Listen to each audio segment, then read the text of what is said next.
Before we proceed to our topic, let's have an icebreaker first. Every questions, meron tayong 15 seconds para sagutin ito. At ang mga sagot ay i-comment na lang natin sa ating Edmodo para sa karagdagang puntos. First question. Sino ang hindi naging karelasyon ni Gerald Anderson?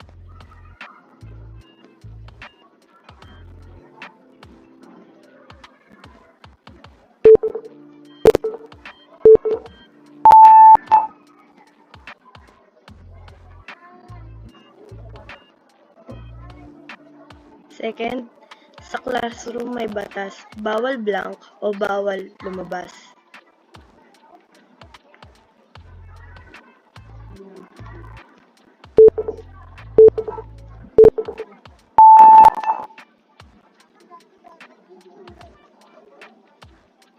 Pangatlong tanong, sino nga bang nagsabi nito?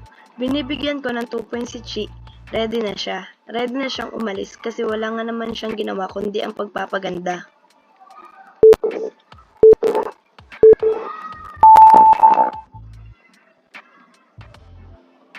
Next question. Ano nga ba ang pang-11 na prutas sa bahay kubo?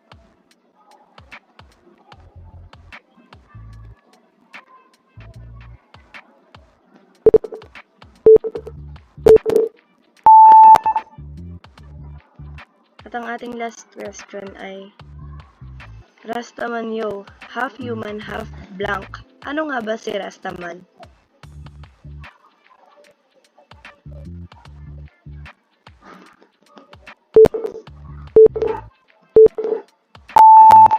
Uulitin ko na ang lahat ng sagot ay i-comment sa ating Edmodo post.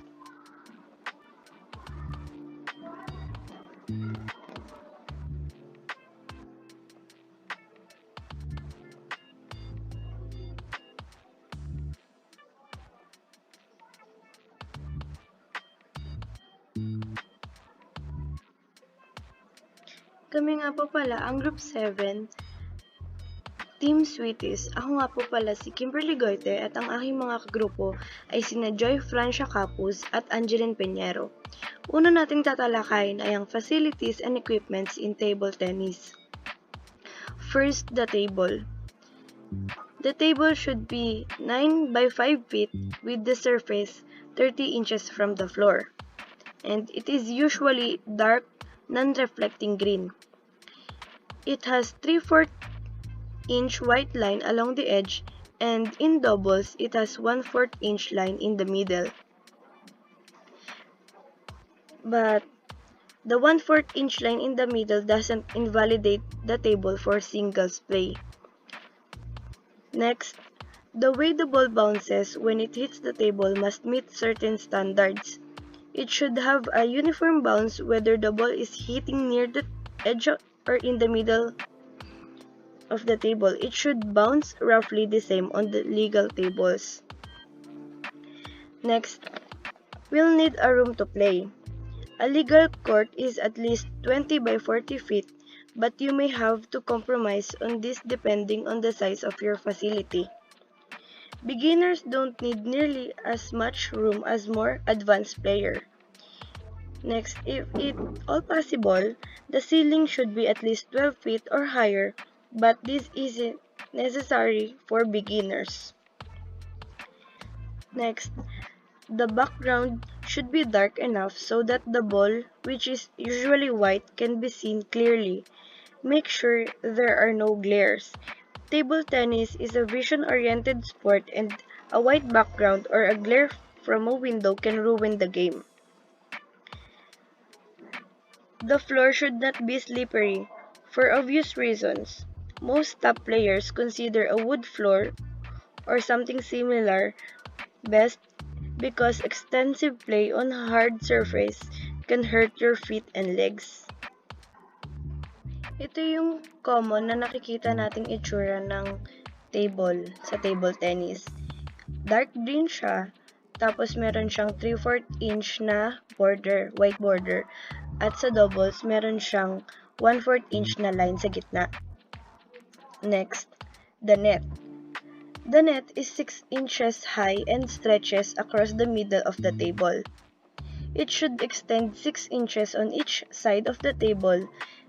At yung purpose nun is to keep players from hitting the ball around the net, something some top players can do. If the net isn't the correct height, you won't get a feel for proper ball trajectory. If you play with a net that is too low, you'll get in the habit of hitting the ball too low, and when you go to a regulation net, you'll hit into the net. If you play on the net that is too high, you'll hit the ball too high when you go to a regulation net. Nothing is more irritating than a net that keeps falling over or that sags in the middle. Make sure the net being used is securely fastened and relatively taut. Ayan yung itsura ng net sa table tennis. Nag-extend siya ng 6 inches sa magkabilang dulo at 6 inches high siya. Next, the ball. The ball is usually white and some are orange, and it varies in price. Yung mga cheap na balls, usually mabilis siyang masira. At yung mga medyo may price na mahal, yun yung mga nagtatagal. Cheap ones are mostly lopsided, have soft spots and breaks easily. And we should go for the 3-star balls. So, meron niyang iba't ibang klase. Makikita natin mismo sa ball na merong 2-star, merong 3-star. So, yung 3-star, yun yung nag-i-indicate na magandang klase siya ng ball. Ito yung example nun.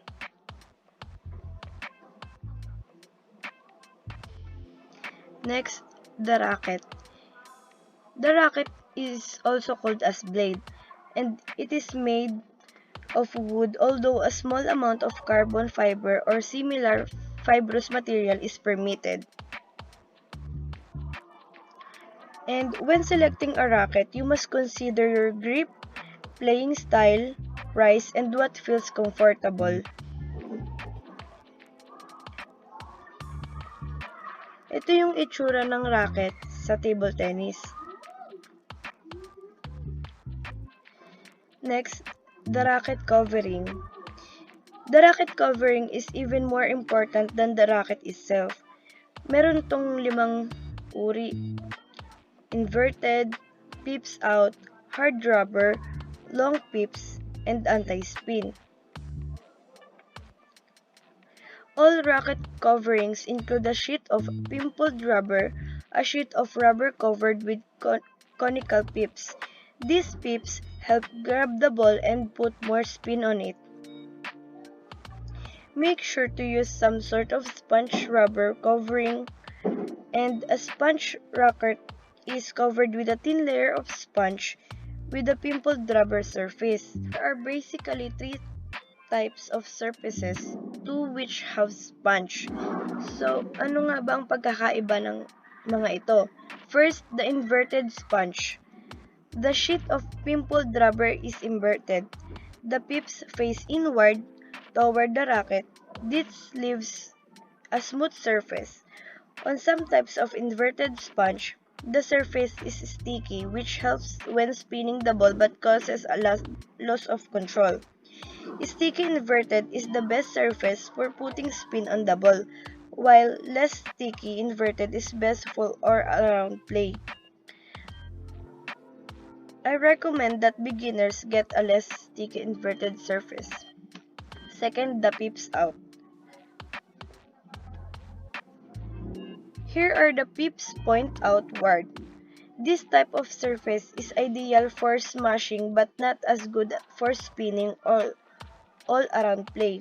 You can spin the ball as well with this surface, but you have more control against spin. Yung hard rubber naman is a sheet of pimpled rubber pips outward without any sponge under it. Before sponge rackets are invented, in the 1950s, this was the most popular surface. A player with a sponge racket can keep the ball in a play at a faster pace than with a hard rubber racket and can attack far more effectively. A player using hard rubber is at severe disadvantage against an opponent with sponge, so I strongly recommend that you use a sponge of some sort. Yung dalawang natira naman, which is long tips and anti-spin, are occasionally used. These surfaces are different in their playing characteristics than other surfaces and for special styles of play, mostly defensive. They will be covered in detail yung ginagamit siya sa playing styles and rallying tactics. I don't recommend these surfaces for beginners. As you learn more about the game, you may wish to try them out. Meron naman din tayong mga additional pang mga equipment sa table tennis. Pero ito yung itsura ng mga racket covering. Makikita natin na may pagkakaiba-iba sila. Itong nasa dulo, yung long pips, makikita natin na mahaba nga yung nasa racket covering niya. Pero yung itong sa pangalawang peak, hindi natin siya makikitang may nakausling mga pimple.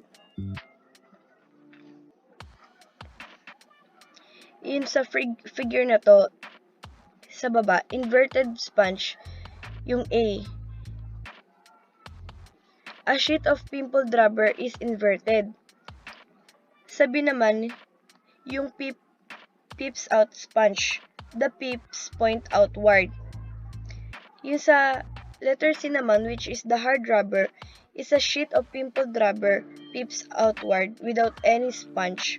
So, yung inverted at pips out, meron silang sponge underneath. Next one are the additionals. First, the speed glue. The speed glue makes the racket surface faster and spinnier. It adds a slingshot effect when hitting the ball. It is especially useful for players who attack topspin. Pero, it is not recommended until players reach at least an intermediate level. Next, the shoes and clothing. Rubber-soled shoes are recommended and solid non-white shirts and shorts are also recommended. It finished our table tennis outfits with warm-ups optional. Bakit nga ba solid colored and non-white yung kailangan ng t-shirt natin? Because white outfits are illegal because an opponent can lose the ball against the white background. Likewise, an orange clothing is illegal if an orange ball is used, in which case white clothes are legal. Ito yung itsura ng ating speed glue na nilalagay sa ating racket. At ito naman ang example ng proper attire sa table tennis.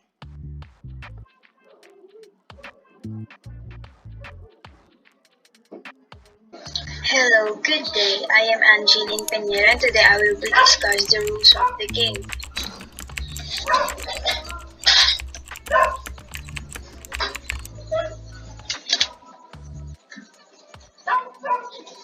A single rules or single match involves two players. There is a center line on a table tennis board that goes from one end to other end. That certain line has no importance in a single match. The official rules for single matches that you needed to know and follow are as. Number 1. Opponents will conduct a coin flip. The winner may choose either end of the right table or the right serve or receive first. If they choose an end, the other player has the choice of serving or receiving first. Each match shall consist of the best 2 of 3 games with the winning player reaches 11 points first or being ahead by 2 After the score reaches 10 all in each game. Number 2, the server changes from one player to the other every time.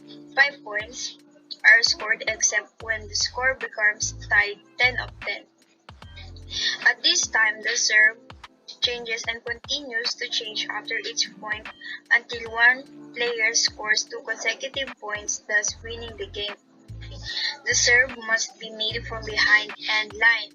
The server puts the ball into play by tossing it into the air from the palm of hand and striking it with a paddle held in the other hand so it hits his or her own court. The ball must go over the net and hit the receiver courts. The receiver must return the ball over the net so it hits the server's courts. Play continues until one player fails to make a legal return. The opponent then scores a point. Next, double rules.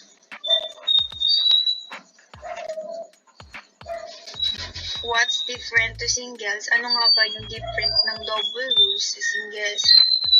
The service itself isn't exactly the same as in single except that rather than the ball bouncing anywhere on the table, it must bounce only on the right half portion of the table for both the server and the receiver. The service still alternates every 2 points between teams but also alternate between players on the same team. The other main difference for table tennis double rules is the order in which players have to play. Number 1. Each match shall consist of the best 2 of 3 games with the winning pair reaching 11 points first or being ahead by 2 after the score reaches 10 all each game. Number 2. The pair winning a coin flip may choose either end of the table or the right to serve or receive first. 3. The pair having the right to serve the first 5 serves in any game shall decide which partner shall do so. 4.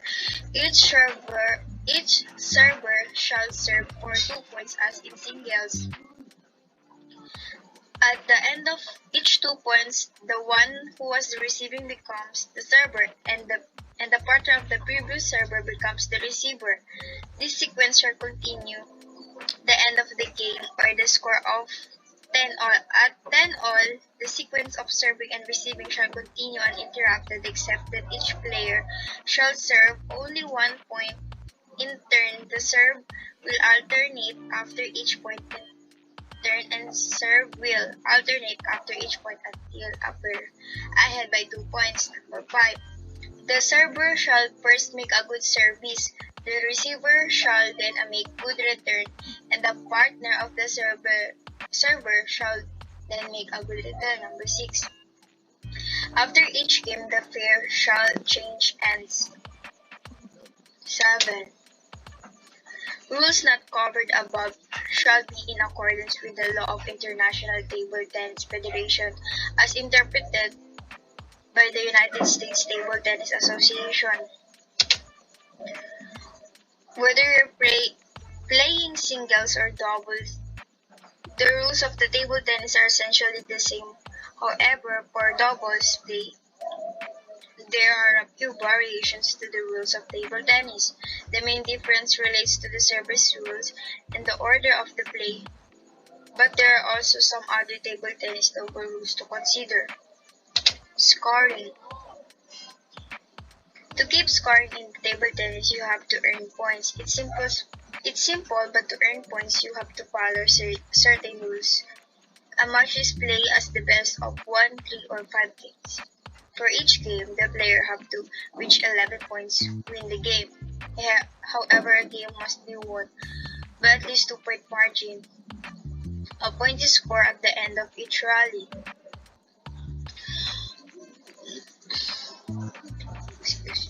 The edges of the table but not the side are part of the legal table surface.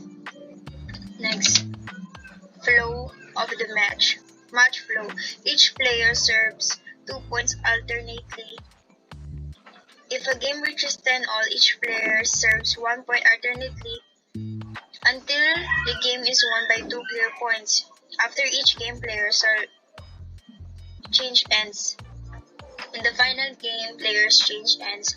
The first player reaches 5 points. Next, legal service. Let is the situation when a rally is interrupted and you have to serve again in many circumstances, and the umpire may call let. The ball must rest on the palm of the open hand, toss it up at least 15 centimeters, 6 inches, and strike it so the ball first bounces on the server's side and then on the opponent's side. A let service is called if the ball touches the top of the net and goes over onto the ball table rather. Let serves do not score points and server serves again. Next. Rules. Serving and volleyball rules. Number 1. The entire table area is in play including the edges. Serves may land anywhere on the opponent's sides of the table in singles play. Lines are the doubles play, during which the ball must land in the opposite quadrant of service. Number 2. Racket or paddles may be of any standard size, shape, or weight for the game of table tennis. 3. The serve must first touch your paddle, then your court, and then pass over the net to the receiver's courts, and then pass his or her paddle. 4. In singles, the serve may land anywhere on the table. Next. 5. In doubles, the server must serve diagonally right sides to the right side. 6. In doubles, player must alternate hits, never hitting the ball 2 times in a row. 7. If the ball touches the net during play, it is good. 8. The ball may not touch the net on a serve. That's all. Thank you.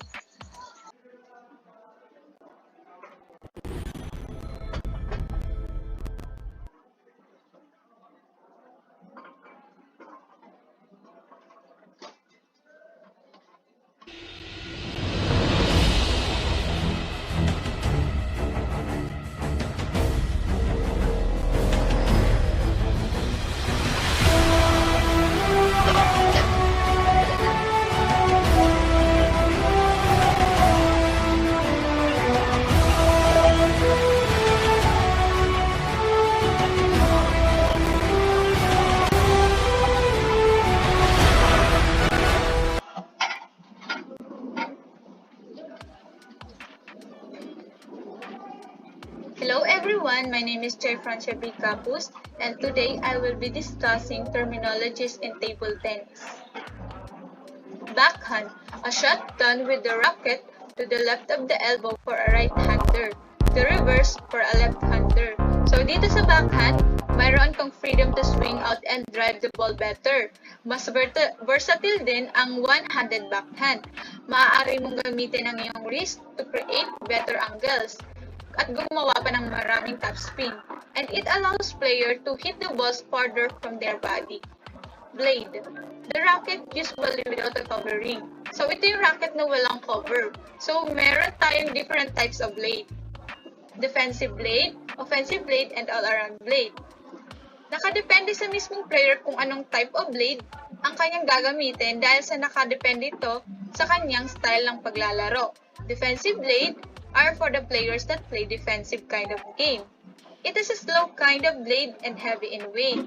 Offensive blade are used by players who use the attacking kind of play. It is a very fast blade and light in weight. At ang all-around blade naman is used for intermediate players who play the not too fast and not too slow game. They are in between offensive and defensive kind of gameplay. It is perfect for the beginners. Block. A quick off-the-bounce return of an aggressive drive done by just holding the racket in the ball spot. Ang block stroke ay karaniwang ginagamit kapag ang papalapit na bola ay napakabilis na gumagalaw patungo sa iyo na may mabigat na topspin. At ang layunin ng stroke na ito ay upang mahuli ang iyong kalaban sa posisyon at bawasan ang oras na magagamit para sa kanilang paglalaro ng kanilang susunod na shot. closed. Racket face aimed downward with the top edging leaning away from you. This is a racket angle used to play a top spin and a block stroke. Cross court, a ball that is hit diagonally from corner to corner. When you hit the ball diagonally, tinatawag itong cross court. Drop shot, putting the ball so short that the opponent has trouble reaching it. Done when the opponent is away from the table. Kumbaga, ito yung isa sa strategy ng mga manlalaro kasi tinitake advantage nila yung chance na makapuntos sa pamamagitan ng drop shot na mahihirapan ng habulin ng opponent player dahil siya ay malayo sa mesa.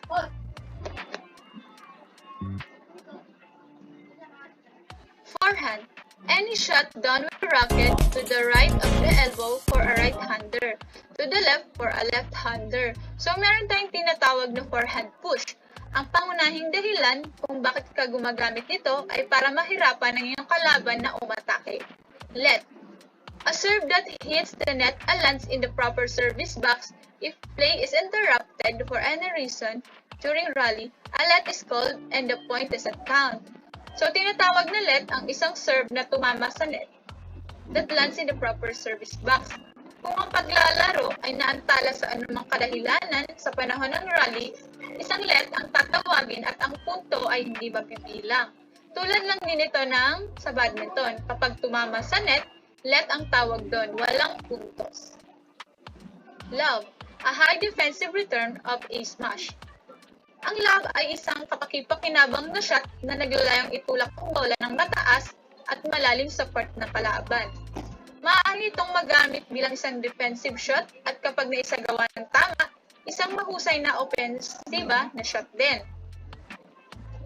Ang love ay pinaka-epektibo kapag ang kalaban ay nasa net na iniiwan ang baseline na bukas. Loop, a heavy topspin shot usually considered the most important shot in the game. Maraming manlalaro ang magsasabi na hindi ka talaga naglalaro ng table tennis hanggat hindi ka natututong mag-loop. Ang loop sa table tennis ay isang offensive stroke na may pangunahing layunin na makagawa ng maraming topspin.